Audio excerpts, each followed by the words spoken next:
तत्कालीन रक्षा मंत्री मनोहर पर्रिकर ने साल 2015 में दिव्यांग कैडेट्स के लिए कमेटी बनाई थी।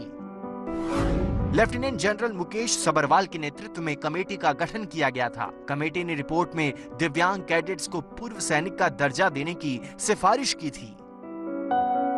यहाँ तक कि सेना की जो लीगल जज एडवोकेट जनरल ब्रांच है वो भी इन डिसेबल्ड कैडेट्स को पूर्व सैनिक का दर्जा दिए जाने के पक्ष में है। इस सब के बावजूद भी रक्षा मंत्रालय ने आज तक इन डिसेबल्ड कैडेट्स यानी कि दिव्यांग कैडेट्स जिनकी संख्या करीब 400 से 500 है उन्हें पूर्व सैनिक का दर्जा नहीं दिया है। मैंने कई जगह मैंने पीएम को लेटर लिखा, मैंने डिफेंस मिनिस्ट्री में लेटर लिखा, मैंने जो डिफेंस मिनिस्ट्री के ब्यूरोक्रेट थे IAS officers, senior IAS officers, उनको लेटर लिखा। फिर वो कहीं ना कहीं रिसीव हुआ, मोस्ट प्रोबेबली डिफेंस मिनिस्ट्री में रिसीव हुआ। 25 अक्टूबर 2015 को यहाँ आए थे और उन्होंने कमेटी बनवाई। 1 महीने के अंदर 2-3 महीने के अंदर रिकमेंडेशंस पास हो गए। जी हाँ, अप्रैल तक रिकमेंडेशंस पास हो गए। बस ये था कि जो फाइनल अप्रूवल होता है वो नहीं हो पाया क्योंकि वो गोवा चले गए और मिनिस्ट्री में चेंज हो गया।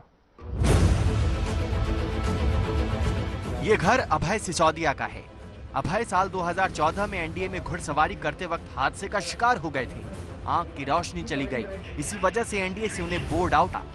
मेरा जो मेन रीज़न था आर्मी में जाने का वो ये था कि मैं एक जो वे ऑफ लाइफ है एक आर्मी पर्सन का या जो लाइफस्टाइल है जो फॉलो करते हैं वो काफ़ी अच्छा लगता था मुझे। जब मेरा एक्सीडेंट हो गया और एक्सीडेंट के बाद मैं 70% फिजिकली डिसेबल हो गया, जिसे नॉर्मली विकलांग कहा जाता है। तो वो चीज़ होती है कि हमें काफ़ी हाई सेल्फ एस्टीम के साथ जाते हैं, किसी उसमें जाते हैं, आर्म फोर्सेस में जाते हैं हम, और उसके बाद ये भी होता है कि हाँ फिट रहेंगे, बहुत मेहनत होती है। बट जब ये बताया 70% फिजिकली डिसेबल हूँ तो ये चीज़ें थोड़ा कहीं ना कहीं अजीब तरीके से स्ट्राइक कर जाती हैं।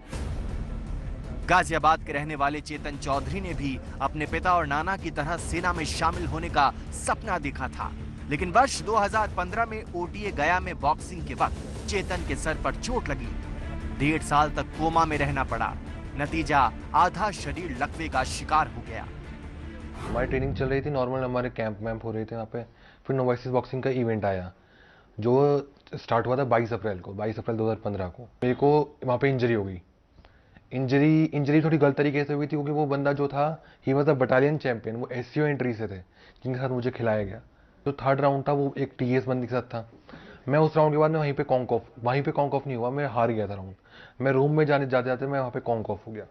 उसके बाद मेरी आँख खुली सर 1.5 साल बाद।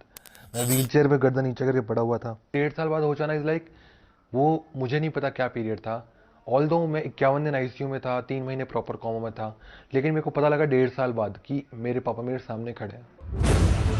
10वीं कक्षा में पूरे गाजियाबाद में टॉप करने वाले चेतन चौधरी को कभी गाजियाबाद के तत्कालीन सांसद और मौजूदा रक्षा मंत्री राजनाथ सिंह ने एक समारोह में सम्मानित तक किया था।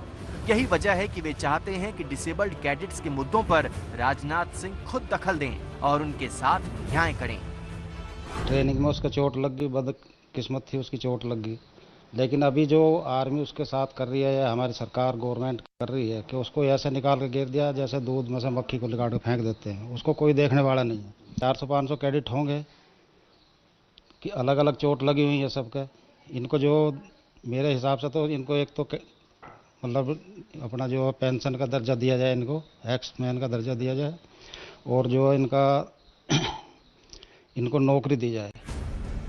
हरीश, अभय और चेतन जैसे दिव्यांग कैडेट्स को इस बात का मलाल है कि सेना में शामिल होने की सभी परीक्षाएं और मानक तय करने के बाद वे एनडीए, आईएमए और ओटीए जैसे संस्थानों में शामिल हुए थे, लेकिन उन्हें कभी पूर्व सैनिक का दर्जा नहीं दिया गया।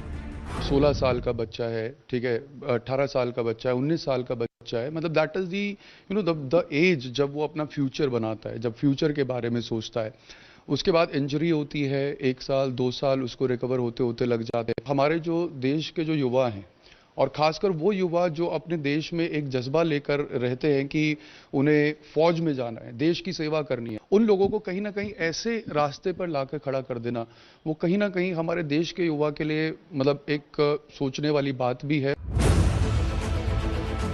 मलाल इसलिए ज्यादा है क्योंकि अगर किसी जवान के साथ ट्रेनिंग के दौरान कोई एक्सीडेंट हो जाता है और विकलांग हो जाता है तो उसे पूर्व फौजी का दर्जा दे दिया जाता है, लेकिन इन्हें यह दर्जा नहीं मिलता।